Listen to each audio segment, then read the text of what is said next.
Welcome back. South Sudanese refugee Queen Chandia is able to take care of her large family in Uganda thanks to the generosity of a local farmer who was willing to share his land for her to take part in a rice-growing scheme. About 400,000 of South Sudan's people have died and more than a third of the country's 12 million people have been displaced, sparking Africa's worst refugee crisis since the 1994 Rwandan genocide. In the early 1990s, Queen Chandia moved to the Oligi settlement, where she lived with her mother and sister. In recent years, as civil war broke out in southern Sudan, hundreds of thousands of new refugees crossed the border, and Queen started taking in orphans and unaccompanied children. Farming has helped her feed them all. With the farming, you can even dig, you can even sow some green vegetables, then you eat, which means that if you are self-reliant, you can do everything of your own. Samuel Lagu, a Ugandan citizen and once a refugee himself, lent Queen a large parcel of his land. When we were in South Sudan, I remembered how kind they were to us, so I felt I should help them here in Uganda.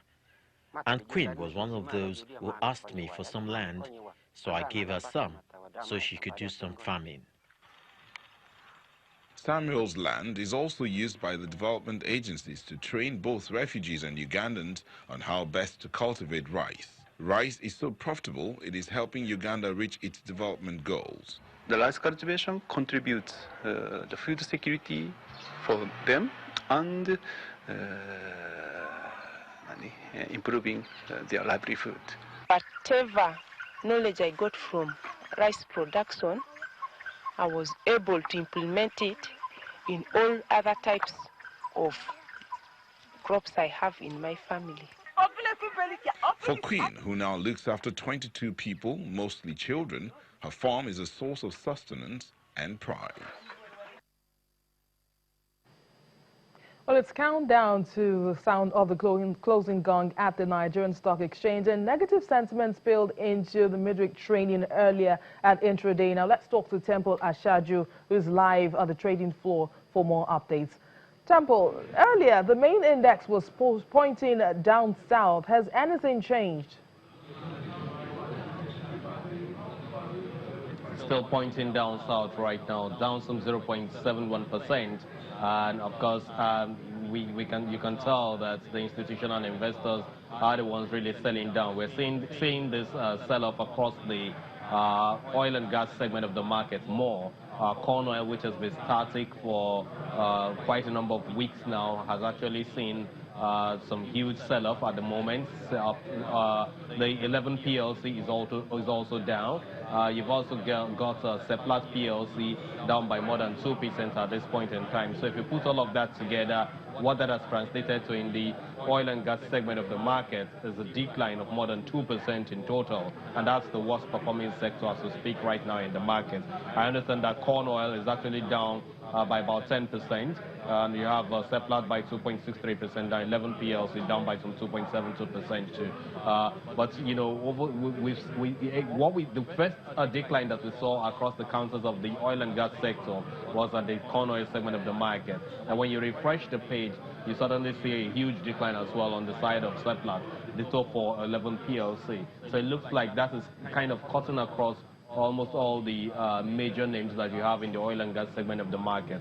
The consumer goods segment of the market is also not left out of these declines that we're seeing right now. Nestle PLC joined the laggards of the market a few minutes ago, and it's currently down by some 1.9% as we speak. So the only sector of the market that seems to be performing fairly well right now is the industrial goods segment of the market, and of course that's on account of some gains, a little bit of gains that we've seen around Dangote Cement and First Aluminium PLC, which are also the two key companies that drove up the performance or the gains that we saw in that segment of the market yesterday.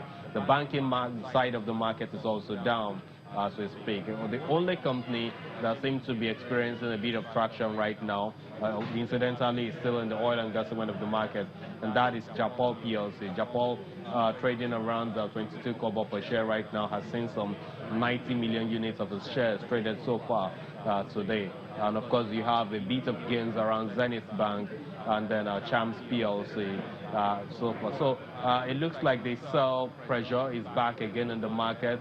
We're not, that has also outweighed the initial bargain sentiment, or bargain hunting rather, the analysts had presumed that we will see for the greater part of this week. And as we speak, the all share index is down back again to 29,000 psychological line. So with the way things are going, we might end in the negative territory one more time on this this Wednesday, which is midweek trading day, BC.